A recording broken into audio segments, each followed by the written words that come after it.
Buen día, hermanos. Espero que estén bien. Me van a ver la cara de nuevo, igual que la semana pasada. Espero que no sea tedioso para ustedes. Pero vamos al mensaje, ¿qué les parece? Del día de hoy. Vamos a Apocalipsis, capítulo 2. Apocalipsis, capítulo 2.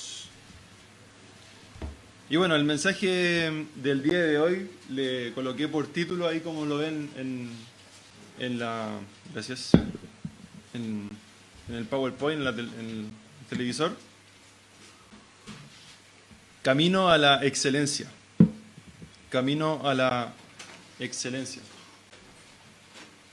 Y bueno, antes de hablar de eso, ¿qué tal si oramos y le pedimos al Señor que nos ayude en este tiempo, que nos ayude a entender su mensaje y también a poder aplicarlo? ¿Ya?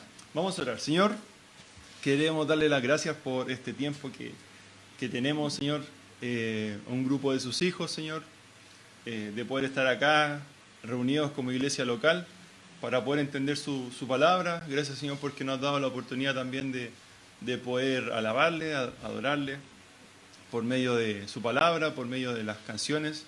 Y queremos en este tiempo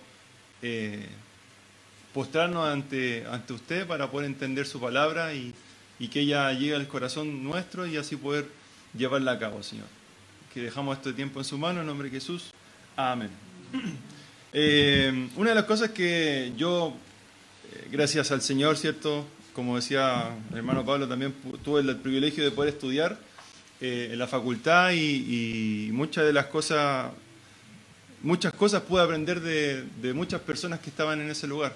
Una de las cosas que aprendí de un muy buen profesor y lo que me hizo ver es que muchas veces nosotros como creyentes, cuando nos evaluamos, cuando nos comparamos con otras personas, tendemos a evaluarnos no para arriba. O sea, no buscamos tal vez al hermano que está haciendo mejor las cosas, sino que buscamos compararnos con personas creyentes en este caso, que no están haciendo muy bien las cosas, que no están haciendo bien en su servicio. Por ejemplo, una de las cosas que he escuchado también y he podido corroborar esta información es que cuando tal vez alguien le amonesta por algo a otra persona diciéndole algo sencillo, ¿cierto? Como ven al culto, no faltes.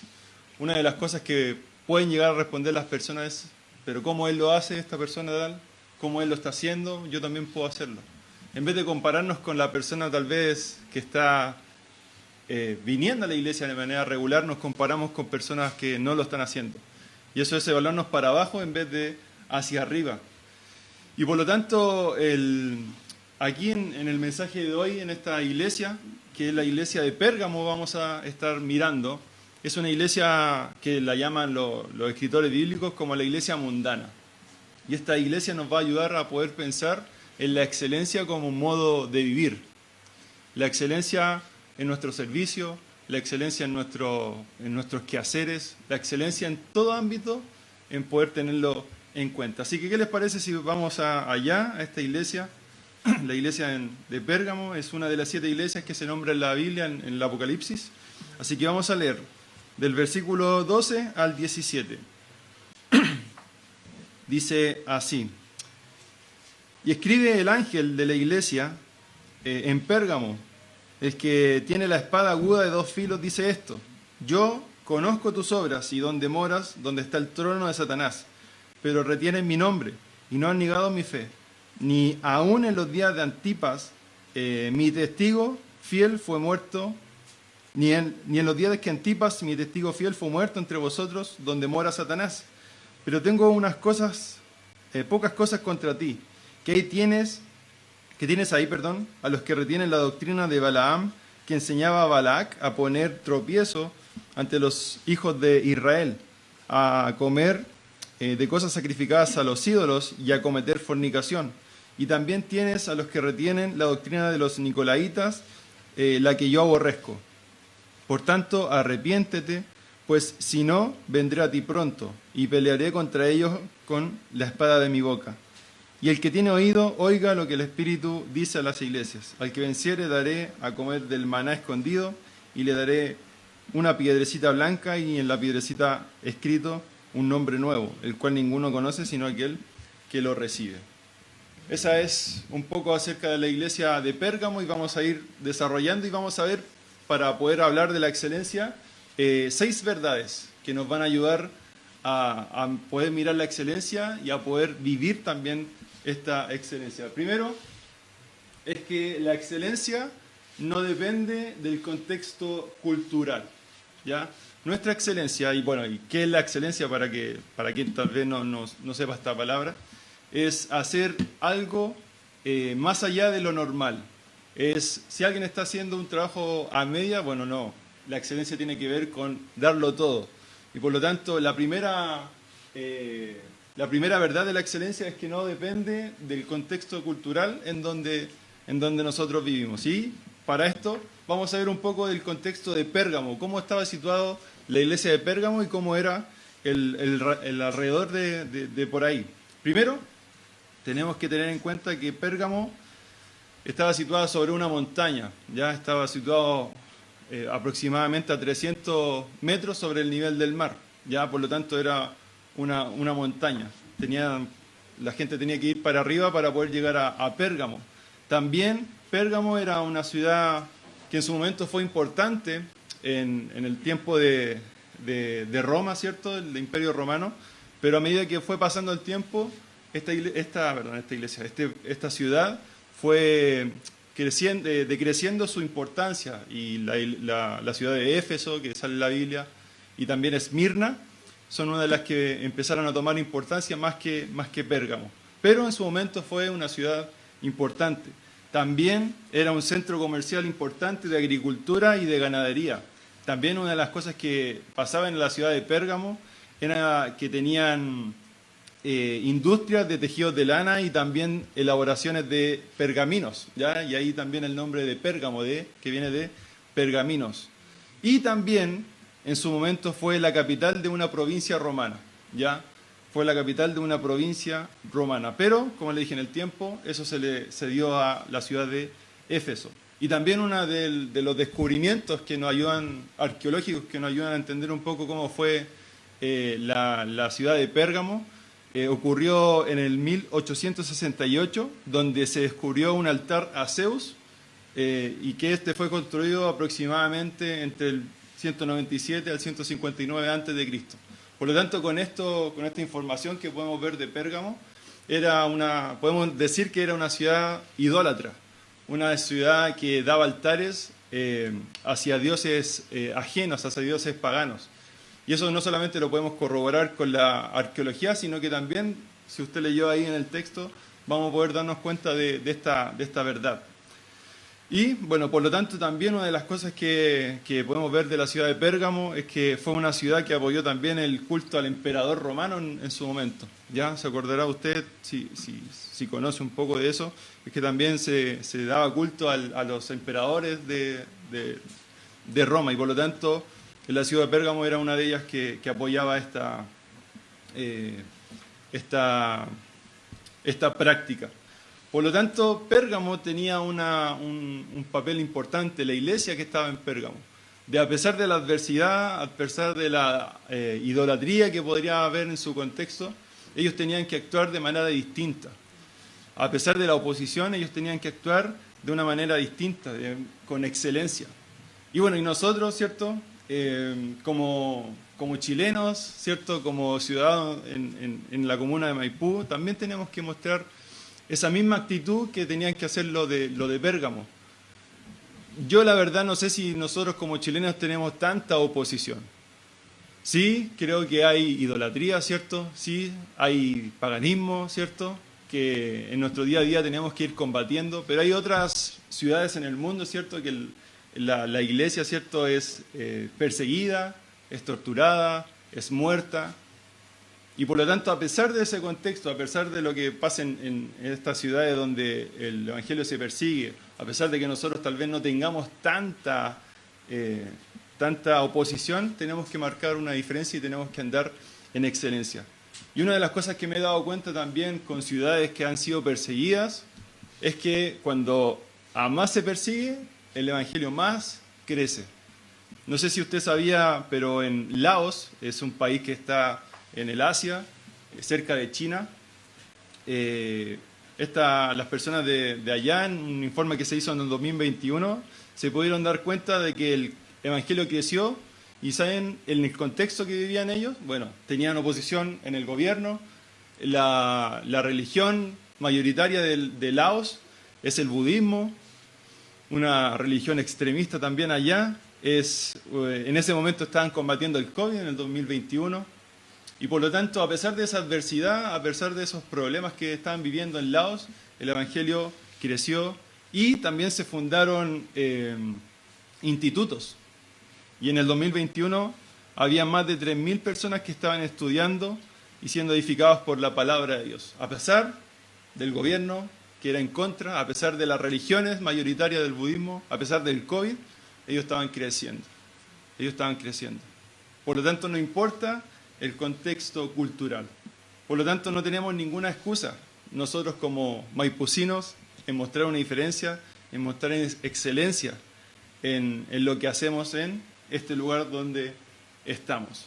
La segunda verdad acerca de la excelencia es que implica crecer en las Escrituras. Implica crecer en las Escrituras. Dice ahí en la segunda parte del versículo 12, el que tiene la espada aguda de dos filos dice esto. No sé si usted ha tenido o si ha hecho esta evaluación de cuánto sé de las Escrituras, cuánto conozco de las Escrituras. Si es que alguien me viene con un tema controversial, ¿seré capaz de poder abordarlo no de mis pensamientos, no de mi filosofía, sino de la palabra de Dios? O sea, ¿qué puedo responder acerca de lo que está pasando? Hace poco, el jueves, hermano Pablo me preguntó sobre una universidad, ¿cómo se llama la universidad? Asbury. No sé si ustedes supieron de la historia, de qué pasó. Bueno, en palabras simples, hay un avivamiento. Y hay muchos cristianos que están diciendo, no, pero no es la forma en que los avivamientos se deben hacer. Algunos que sí, no, hay que hacerlo, hay que dejarlo. Entonces, en ese tipo de contexto, ¿cuál es nuestra respuesta? O no tenemos respuesta porque no conocemos la Escritura. En temas controversiales que pueden ocurrir aquí en Chile, no sé, ¿cuál es mi respuesta o cuál es mi acción de acuerdo a lo que la palabra de Dios dice? ¿Cuánto conocemos la Escritura? Recuerde que la palabra de Dios no es solamente el conocimiento, sino que está para ser aplicada en nuestra vida. Y había un predicador también que fue invitado a un lugar respecto al conocimiento de la Escritura. Fue un pastor a predicar en una iglesia X, ¿cierto? Lo invitaron para allá. Y él estaba hablando en el Sermón del Monte acerca de la sal. Y el pasaje principal que ocupó esto es, vosotros sois la sal de la tierra. ¿Cierto? Ustedes, yo creo que conocen ese texto. Y habló de la sal y empezó a seguir con ese entusiasmo acerca de la sal. Los hermanos estaban siendo impactados y estaban siendo edificados con lo que él estaba diciendo. Y él habló y dijo lo siguiente. Dice, amado hermano mío, jamás olvidemos las palabras de nuestro Señor, de que somos sal y sal fuerte, pero si te descuidas, no podrás ser como Dios dijo a Abraham, sal de tu tierra y de tu parentela. Sal de tu tierra y de tu parentela. ¿Y saben cuál fue la reacción de los hermanos allá? La congregación estaba escuchando en silencio y estaba pensando, ¿cuánto sabe el hermano de la Biblia? ¿En qué grupo estamos nosotros? ¿En el grupo del predicador o en el grupo de la iglesia, de la congregación? Por lo tanto, hay una de las cosas que nosotros también tenemos que hacer al momento de escuchar a un predicador es cuestionar, no por ser controversial, sino de llegar a casa y decir, ¿qué fue lo que me enseñó el hermano? ¿Está bien? ¿Está de acuerdo a lo que la Biblia realmente dice? ¿O simplemente aceptamos lo que un hermano aquí se para y empieza a hablar? nuestro conocimiento es crucial para nuestro modo de vivir. Miren, no les voy a ir porque es un texto corto, pero Jesús le dijo a los hombres, escudriñad las Escrituras. Ahí en 2 Timoteo 3:17 dice que la palabra en lo que nos ayuda es que a fin de que el hombre sea perfecto, enteramente preparado para toda buena obra. Toda la Escritura es inspirada por Dios, ¿cierto? Y al final del versículo 17 dice que es para que el hombre sea perfecto y sea preparado para toda buena obra. ¿Creemos eso? ¿Creemos que la Biblia realmente nos prepara para toda buena obra? Yo creo que a veces decimos sí, ¿cierto? Con mucha ligereza, sí, creo. Pero cuando se viene la ocasión en donde tenemos que poner en práctica esta creencia, en poder decir, ¿sabes qué? Entonces voy a invertir tiempo en la Biblia, voy a invertir tiempo estudiando. Y qué bueno que las mujeres hayan podido darnos el ejemplo a nosotros los hombres de poder estudiar, de poder pasar tiempo. A veces no se puede todos los días. Creo que es un privilegio y yo pude tener el privilegio de poder estudiar todas las mañanas. Aunque fue difícil, pero lo pude hacer. Y sé que hay realidades en donde no se puede hacer eso. Pero qué bueno que las mujeres, ¿cierto?, puedan tomarse un tiempo de poder estudiar. ¿Por qué? Porque están demostrando con esto de que la Biblia sí las prepara para toda buena obra. Pero ¿qué pasa con los varones? ¿Qué pasa con nosotros, los que debemos ser los responsables en nuestro hogar? Realmente no sé si estamos diciendo sí, amén. Quizás de la boca para afuera, pero no en nuestras acciones. Hebreos 4:12 es un texto importante, un texto clave para nuestra vida. Dice, porque la palabra de Dios es viva y eficaz y más cortante que toda espada de dos filos y penetra hasta partir el alma y el espíritu y las coyunturas y los tuétanos y discierne los pensamientos y las intenciones del corazón. Ese es el poder de la palabra. Ese es el poder que tiene la palabra en nuestra vida. ¿Saben qué? Yo cuando empecé a estudiar, y creo que lo he contado, cuando comencé a estudiar yo no sabía nada, o sea, no tenía idea de qué era cristología, angelología, cualquier doctrina que me dijeran yo no tenía idea de qué trataba. Y cuando empecé a estudiar, bueno, Camila ahí es consciente de eso, yo decía, Cami, mira, esto me enseñaron, esto es nuevo, mira esto lo que dice la Biblia, y fue todo así como, wow, qué increíble la escritura, ¿por qué no supe esto antes? Y saben que a medida que va pasando el tiempo, ya en mi tercer año, en mi cuarto año, ya no tenía esa emoción que tenía al principio de poder conocer la Escritura. Quizá en algún momento del año decía, oh, mira Camila, esto es nuevo. Y a veces, a medida que va pasando el tiempo, nuestro corazón se va endureciendo más por la palabra. Y ya no tenemos tanto interés, no tenemos tanto deseo, no tenemos tanta pasión en las Escrituras, en conocer las Escrituras. Pero ¿saben qué? Cuando nosotros nos presentamos delante de Dios y empezamos a conocer, la Biblia lo que hace, la Escritura, la palabra de Dios, es que llega hasta el fondo de nuestra alma y dice ahí el texto, y discierne los pensamientos y las intenciones del corazón. No sé cómo es inexplicable, pero cuando yo, y lo he vivido en mi vida, cuando paso tiempo con el Señor, cuando paso tiempo con la palabra, mi actitud es completamente distinta. Soy más apacible, soy más misericordioso, no me enojo tanto con la Cami. Pero cuando estamos mal en nuestra relación con el Señor, es todo distinto. Es todo distinto. Y eso es poder del Señor, de su palabra. De su palabra. Por lo tanto, nosotros le estamos tomando la importancia necesaria a la Escritura, a esta, como dice ahí en Apocalipsis, esta espada de dos filos, que lo que hace es penetrar hasta lo hondo. Y esto también habla acerca de que Cristo, y es Cristo quien tiene esta espada de dos filos, es Cristo quien porta la Escritura, la palabra de Dios, es Cristo quien tiene la autoridad para llegar hasta el fondo de nuestro corazón y ver cuáles son las intenciones de nuestro corazón. Como dije anteriormente, podemos decir sí, amén, a decir sí, creo que la Biblia debe ser lo más importante, pero es Cristo quien realmente sabe cuál es la importancia que usted tiene con las Escrituras.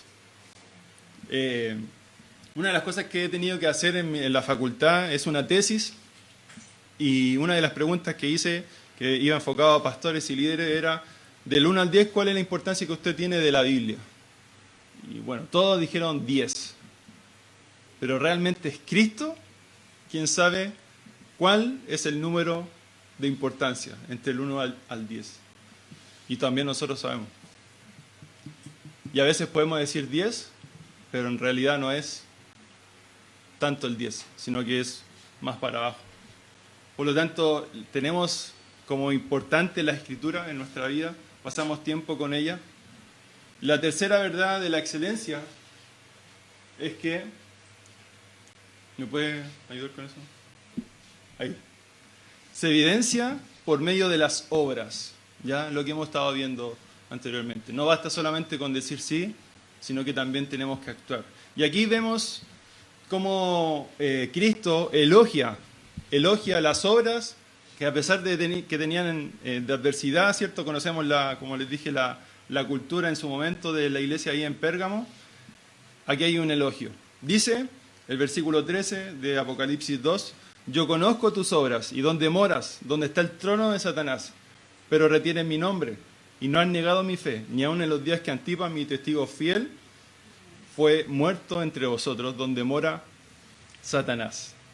Y aquí el versículo parte diciendo, yo conozco tus obras. El Señor tiene completo conocimiento de las iglesias, no solamente aquí en Pérgamo, sino en las 7 que salen en el Apocalipsis. Y no solamente en las 7, sino también en la iglesia bautista, la gracia de Dios de Maipú. Él conoce nuestras obras.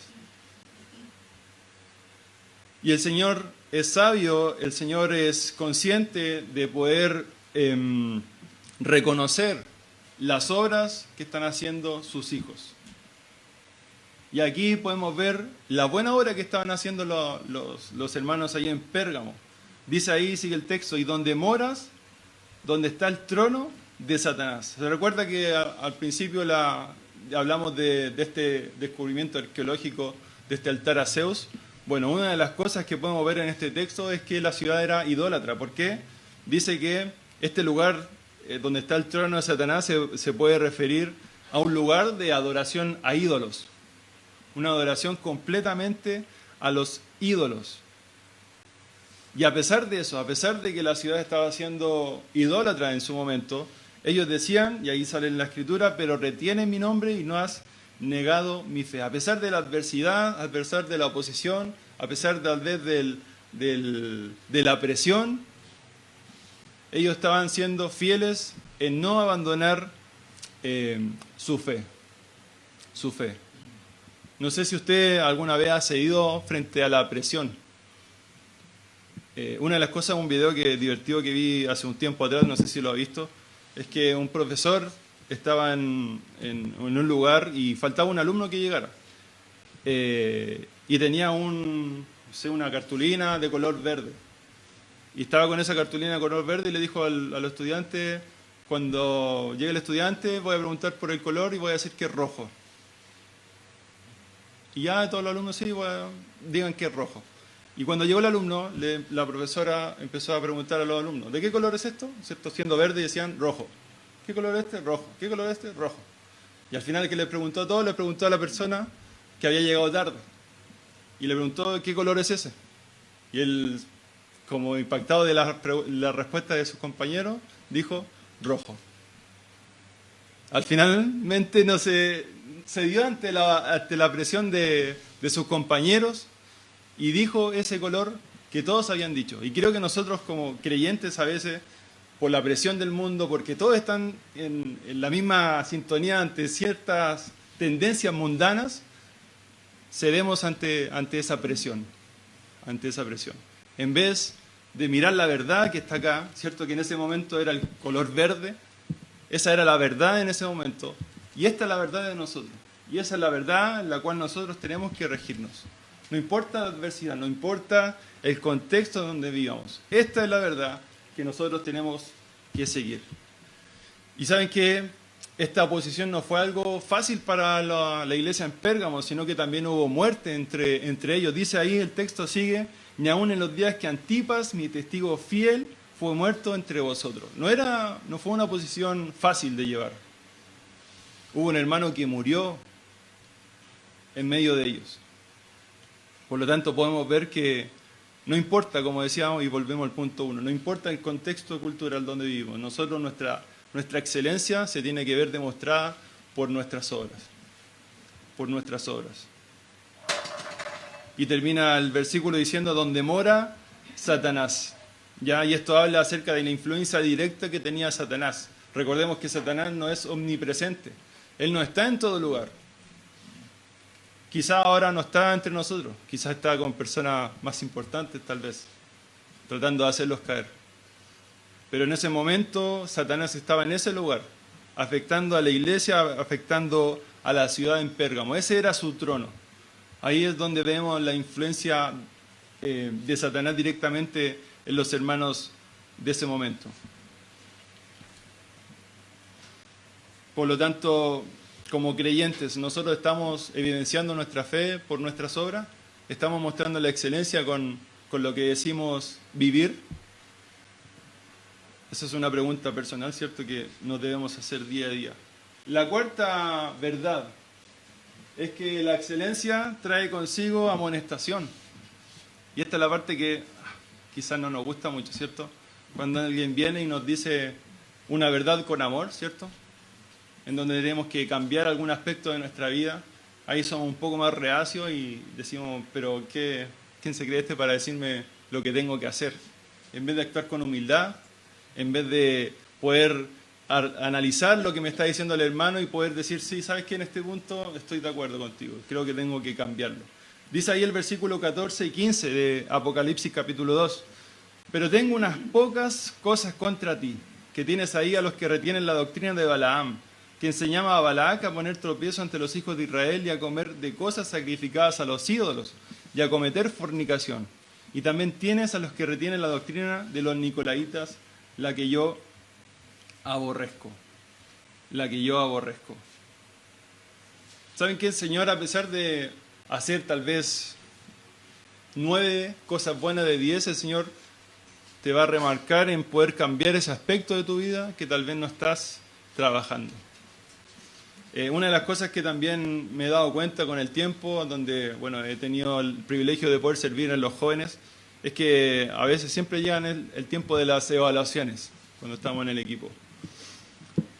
Y tiendo a preguntar, ¿cierto? Y también me han hecho la pregunta, ¿cómo te evaluarías en tu servicio en el año? Y nos ponemos nota. Y uno siempre tiende a ponerse una nota humilde, una nota un 5, un 6, ¿cierto? ¿Por qué? Porque no trabajé tal vez lo suficiente como me hubiese gustado hacerlo. Pero siento que somos conformistas en algunas veces con eso. Decimos, me he sacado un 6, pero un 6 es una buena nota. Un 6 es una nota que si lo mostramos en la universidad es una nota aceptable, es una buena nota. Y nos quedamos en eso. Pero tal vez los de Pérgamo también estaban, si se hacían una autoevaluación ellos, también podrían haber dicho, ¿saben qué? Nosotros nos vamos a poner un 6. ¿Por qué? Porque estamos combatiendo en contra de la oposición, estamos siendo fieles a pesar de que alguien murió entre nosotros. Y tenemos algo poco que nos está afectando. Pero podemos tener un 6. Pero el Señor no quiere 6. El Señor quiere la excelencia, un 7. La excelencia. Y aquí es cuando el Señor le remarca ahí la amonestación. Tengo unas pocas cosas contra ti. No debemos buscar el 6, sino que tenemos que buscar la excelencia.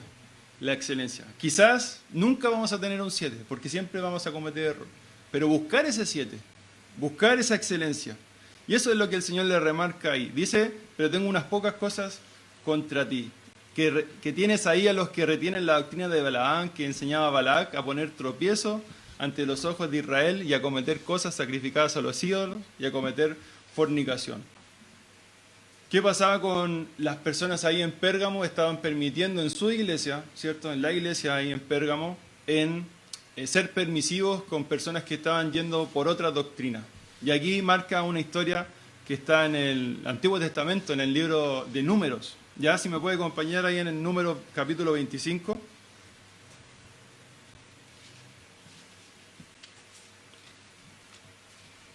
Si usted recordará la historia, y no quiero leerlo completamente, pero podemos darnos cuenta que en el contexto ¿qué era cuál era el contexto de esta doctrina?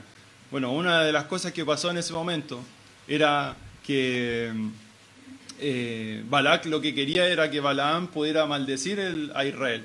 Y finalmente Balaam no cedió en esa petición, pero les dio un consejo. Les dio la manera en cómo hacer caer al pueblo de Israel.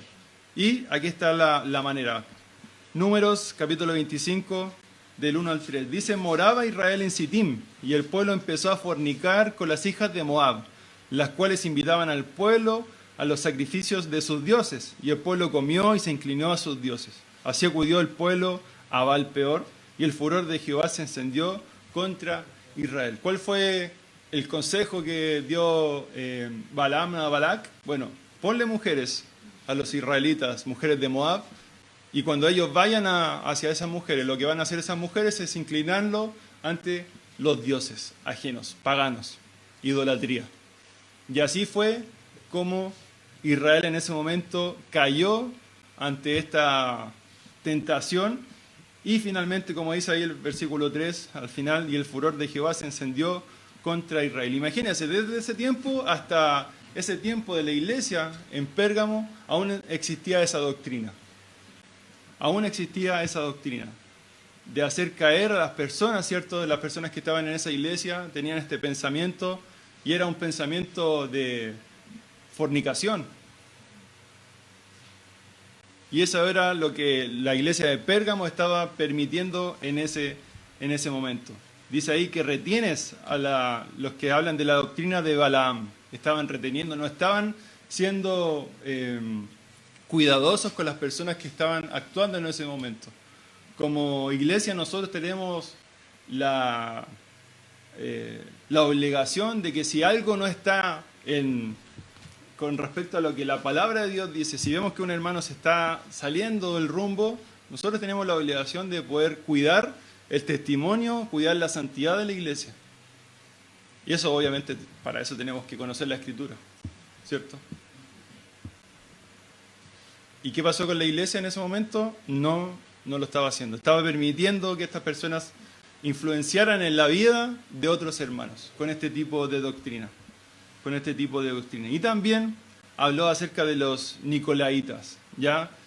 Dice el versículo 15 ahí, dice, a comer de cosas sacrificadas a los ídolos y a cometer fornicación. Y también tienes a los que retienen la doctrina de los nicolaitas, la que yo aborrezco. La verdad es que esta doctrina de los nicolaitas no sale mucho en la Biblia, no sale muy explicado, pero también sale en otra iglesia que están en las iglesias del Apocalipsis, que es la de Éfeso. Ahí en el capítulo 2, versículo 6 de Apocalipsis, un poquito más atrás, dice que la iglesia de Éfeso, ¿qué hacía con los nicolaitas? Dice, pero tienes esto, que aborreces las obras de los nicolaitas, las cuales yo también aborrezco. Había una diferencia entre la iglesia de Pérgamo y la iglesia de Éfeso. La iglesia de Pérgamo estaba permitiendo que estas personas actuaran, ¿cierto?, con una doctrina que a Dios no le agradaba, pero la iglesia de Éfeso estaba yendo en contra de ese tipo de doctrinas. Ellos estaban actuando como debe ser, cuidando la santidad, cuidando el testimonio de la iglesia. Pero la iglesia de Pérgamo no lo estaba haciendo. Y con esto también una ilustración que me llamó la atención es que, no sé si, yo creo que todos han visitado una iglesia donde tienen como un escenario adelante, ¿cierto? Donde está el púlpito y, bueno, son iglesias un poco más grandes, ¿cierto? Bueno, y en un momento estaban haciendo arreglos en la iglesia. Y había un hermano que le gustaba pintar y por lo tanto estaba pintando la parte del frente de la iglesia. ¿Ya? Y para ver su obra, porque era buen pintor, lo que hacía era empezar a mirar hacia atrás y empezar a mirar su obra. Y en su momento, cuando estaba mirando el esplendor de la obra que había hecho, estaba a punto de caerse atrás. Y si se caía podía ser fatal, se podría pegar la cabeza y morir. Pero saben que un hermano que estaba ahí también ayudando se dio cuenta de esto y lo que hizo para poder ayudarlo es que tomó la brocha y la lanzó a la obra que él había hecho. Lanzó la brocha y le dejó mal la obra que él estaba haciendo. Por lo tanto, cuando esta persona se dio cuenta, lo que hizo ya no fue caminar para atrás, sino fue indignarse, enojarse y caminar hacia adelante y ver lo que el hermano había hecho. Y saben que a veces nosotros necesitamos que en momentos de nuestra vida caigamos bajo. A veces van a haber circunstancias en donde nos vamos a enojar con Dios diciendo, ¿por qué me hiciste esto? ¿Era necesario realmente esta prueba en mi vida? Pero saben que en esas ocasiones, cuando pasa el tiempo, nos damos cuenta que esa adversidad, esa prueba nos sirvió para algo peor que nos hubiese pasado si es que no enfrentamos esa prueba. Quizá eso que pasó en ese momento nos salvó de algo crucial en nuestra vida y nos ayudó a ser mejores ya, como estamos viendo hoy, ¿cierto? En actuar con excelencia. En actuar con excelencia. Y a veces Dios permite eso para que nosotros podamos tener un corazón más dispuesto a poder trabajar en excelencia. La quinta verdad de la excelencia es que mueve el corazón al arrepentimiento. Y aquí podemos ver en el versículo 16 el mandato de Dios a la iglesia de Pérgamo. Dice, por tanto, arrepiéntete, pues si no, vendré a ti y pelearé contra ellos con la espada de mi boca. Y aquí es una advertencia clara, ¿cierto?, del Señor hacia la iglesia. Arrepiéntete. Y quizás las personas de ahí a las cuales el Cristo se refiere o se está hablando, quizás no tenían este tipo de doctrina. Pero lo que tenían que hacer ellos es aborrecer estas obras y sacarlas de la iglesia. ¿Por qué? Porque o si no, iba a pasar lo mismo que con Balaán, ¿cierto? Se afecta a uno, ¿cierto? Y empieza a pudrirse todo. Y eso es lo que Dios, en este caso Cristo, le dice a Pérgamo. Por tanto, arrepiéntate. Pues si no, ¿cuál es la advertencia? Pelearé contra ellos. O sea, iban a ser afectados los hermanos quizás que estaban llevando este tipo de doctrina. Recordemos que quizá en la iglesia donde estaban ahí en ese momento, los que estaban llevando esta doctrina quizás no eran creyentes, pero sí podían estar siendo afectados por otros creyentes.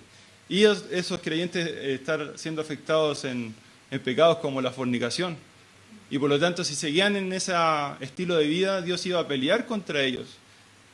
Y el Señor puede tomar la muerte de un hermano para dejar de pecar. Recordemos ahí en Corintios, ¿cierto? Cuando hablamos de la cena del Señor, dicen que por causa de tomar la cena indignamente, algunos duermen, ¿cierto? El Señor puede hacer eso. Con Ananías y Zafira, el Señor también tomó cartas en el asunto. Por lo tanto, a veces andar descarriados, si podemos decirlo de alguna manera, puede tener consecuencias fatales en nuestra vida y de repente nosotros no tomamos en cuenta este tipo de cosas. Puede caer la disciplina del Señor sobre nuestra vida. Y por lo tanto el Señor, a pesar de eso, a pesar de que nosotros nos podía liquidar en cualquier momento, Él nos da la oportunidad de arrepentirnos. Y Él le dice a la iglesia, arrepiéntete. Si ustedes se arrepienten, yo no voy a pelear contra ellos. Si ustedes se arrepienten, van a tener beneficio en su vida. No solamente no voy a pelear, sino que van a ser una iglesia santa, una iglesia de buen testimonio. Una iglesia de buen testimonio. Dice 1 Corintios 5, del 6 al 7, dice, ¿no es buena vuestra jactancia? ¿No sabéis que un poco de levadura leuda toda la masa? Limpiaos pues de la vieja de la levadura, para que seáis nueva masa, sin levadura como sois. Esa es la importancia de poder sacar algunas cosas que están mal en la iglesia. No solamente en la iglesia como congregación, como iglesia local, sino en nuestra vida también. El Señor ahora nos está diciendo, arrepiéntete. Quizá hay cosas en nuestra vida que tenemos que sacar, que van a doler.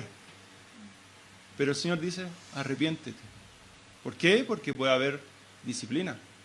Si no hay disciplina, bueno, ahí hay que tener ojo y cuidado para ver si realmente somos hijos. Porque si no llega la disciplina es porque nuestro Padre no nos está disciplinando. No nos está disciplinando. Por lo tanto, ¿usted tiene un corazón movido al arrepentimiento? Cuando usted se da cuenta en su momento que tiene que cambiar algo, ¿lo hace realmente o le cuesta un poco? Y la última verdad, ya para ir terminando, es que la excelencia trae recompensa. La excelencia trae recompensa. Dice el versículo 17, el que tiene oído, oiga lo que el Espíritu dice a las iglesias. Al que venciere, daré comer del maná escondido y le daré una piedrecita blanca, y en la piedrecita escrito un nombre nuevo, la cual ninguno conoce sino aquel que lo recibe. Por lo tanto, Cristo estaba terminando con palabras de ánimo hacia la iglesia en Pérgamo. Primero empieza diciendo, el que tiene oído, oiga, ¿cierto? Y esto habla acerca de prestar atención a las palabras que está diciendo. Si tenemos oídos para oír, bueno, oyamos lo que Cristo nos quiere decir a nuestra vida. Si en este momento estamos hablando, bueno, oigamos y no solamente escuchemos, sino que también actuemos. Y dice, Cristo promete dos cosas a la iglesia. Primero, al que venciere, dará a comer del maná escondido. Si nosotros nos remontamos, ¿cierto?, al Antiguo Testamento, sabemos que el maná tiene que ver con una provisión divina de Dios al pueblo de Israel en Egipto. ¿Saben qué? El Señor también nos provee a nosotros del alimento espiritual para poder vivir en nuestro día a día. Como dijimos al principio, es por la palabra de Dios en donde el Señor mueve las intenciones de nuestro corazón. Si nosotros nos regimos por la palabra de Dios, vamos a tener un corazón dispuesto al arrepentimiento, dispuesto a aceptar la amonestación, dispuesto a los puntos que hemos visto anteriormente, dispuestos a poder combatir en contra de la cultura. Pero es solamente por la provisión del Señor, de manera espiritual, aquí de la palabra. Primero, le daré a comer del maná de escondido. Y por último, le daré una piedrecita blanca. Y aquí este pasaje es un poco complicado de interpretar porque como no hay mucha información acerca de esto, una de las cosas que encontré es que en el contexto donde vivían, ¿cierto?, en el Imperio Romano, en los deportes a los que vencían le daban una piedrecita con un nombre a las personas que vencían.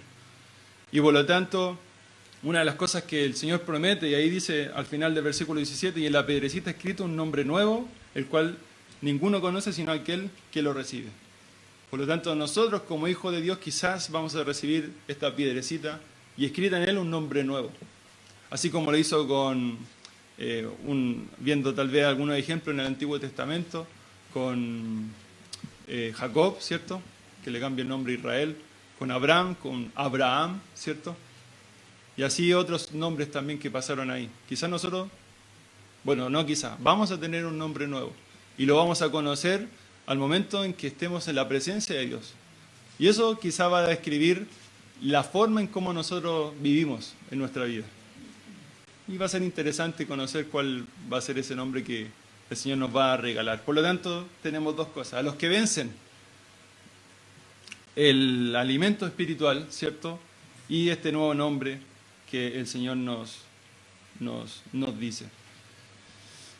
Para concluir, haciendo como un recuento de lo que hemos podido ver, es que el camino a la excelencia no depende, ¿cierto?, del contexto cultural, no implica conocer y crecer en las Escrituras, se evidencia por medio de las obras, trae consigo amonestación, mueve el corazón al arrepentimiento y también trae recompensa para nuestra vida. Por lo tanto, cuando nosotros queramos actuar en excelencia, pensemos en estos puntos. Van a haber momentos en donde la cultura va a ser fuerte, pero tenemos que actuar como el Señor quiere. Van a haber momentos en donde tenemos la obligación de crecer y conocer al Señor por medio de las Escrituras. Se evidencia por las obras, por lo que hago, no solamente por de la boca hacia afuera, sino en mis obras.